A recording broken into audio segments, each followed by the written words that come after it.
To discuss this a bit more further, we're now joined by Elton Hart. He's an attorney at the UJ Law Clinics, and he joins us now via our video link. Elton, thank you so much for your time this evening here on SABC News. The latest coming out from the President is signing this Deeds Registries Amendment Bill into law.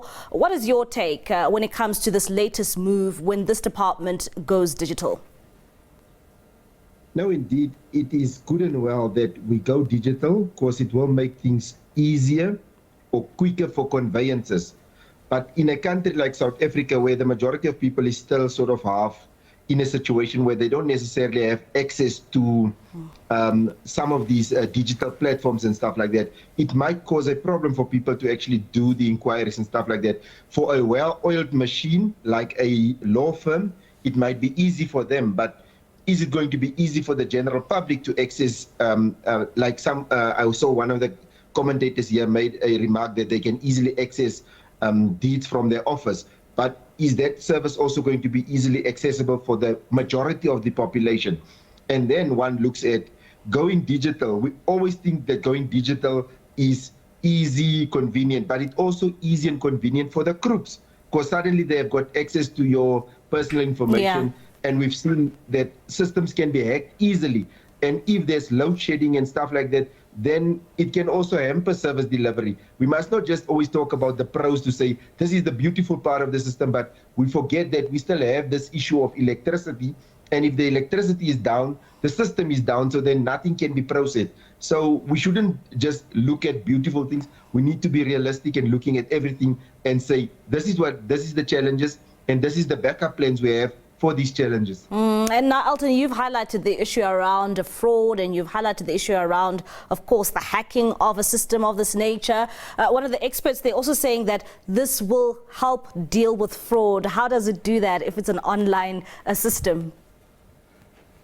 The thing is, like, we've got a cybercrimes act in South Africa, and yet cybercrimes currently committed in the country is at its highest levels. So even if they say that this system will help with fraud, what is the safeguard that's built in the system? What safeguards is there that say a hacker would not be able to access the system? Because time and time they've said this is a bulletproof system, but then we know the airlines has been hacked, this has been hacked, this has been hacked. So they shouldn't sell us dreams knowing full well there is gaps in the system. And we should be realistic to say that every system is designed by a human, so it can be penetrated by a human and the interventions of a human. So we need to look at these things and the worst part of it all is like, that you will have a chief registrar and some of these other registrars. People is given now wide powers, and they say they will do data collection for statistical purposes. I beg to differ. They must show me that they will only use it for data purposes, and they must put something in that act that says specifically that your data will only be used for statistical purposes. Our government, they can look at you for, your data is there for various things. We can shy away from it, but I say that statistical part, I am very skeptical about it, that they will only use your data for that. At the same time, many have welcomed this new bill or this new law in the country. Some saying that it will reduce the registrations of homes from 14 days, and we can even see this being done from 14 to just 1 day. Before, it would take really a while, like they say, almost a month to see a home being registered. Would you say that this is good news, especially for the economy? No, it's good news if they say that property transactions will be expedited so that the buyer gets his property registered in his name and the seller gets his or her money quicker. But one needs to first see when it's implemented, is this really the case? Is this thing really as good as they say it is compared to the paper-based system? So one needs to look at, and there is certain things, and I don't want to sound like a doomsday prophet to say that this, because remember, the system is also operated by a human. And if a human doesn't press the right buttons on the other side, or they make errors on the other side, it can also bring certain delays. Similar like what is happening in the paper-based system. Yeah.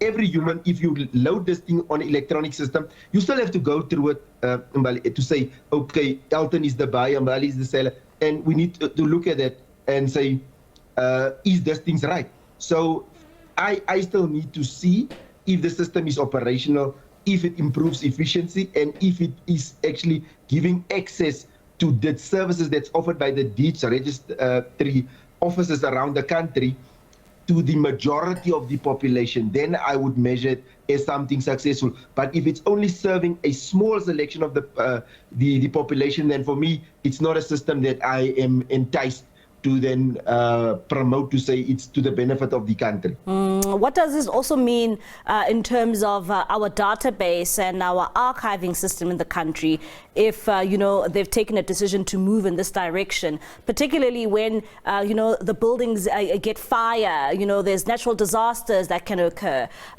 Surely that this would also be good news in terms of being able to archive some of these systems. No, indeed, to actually store the information, and then we need to now look at to say, if I take a hard copy, which is an original, and I actually convert it into an electronic document or a data message, I convert it into that and I store it. And we need to then have something in our legislation to say that at a later stage, when we produce this thing, it will have the same stature as a original document. Then it's fine. But for space purposes, also for fires, and maybe destroy the documents getting destroyed, I think to actually have this, but this would not be a new invention because there was already efforts, and I mean they just did it in a different way, where at the deeds office they microfilmed every deed, so they had it on this microfilm. So it's not something that we can say it's modernized or revolutionized what is done in the deeds. They just use a different sort of storage device to actually store these things. So they mustn't sell us dreams. They must be honest to say, listen, yeah, this is what it is. This is how it's going to be protected, and this is where it's going to be kept safe. They must be leveling the playing field and not give us like an overlay of the ground and think that, okay, now, yes, there was backlogs with our deeds registry systems. For years, we have had problems, but that was not necessarily a systems problem. It was also just a human problem where people is just working slow.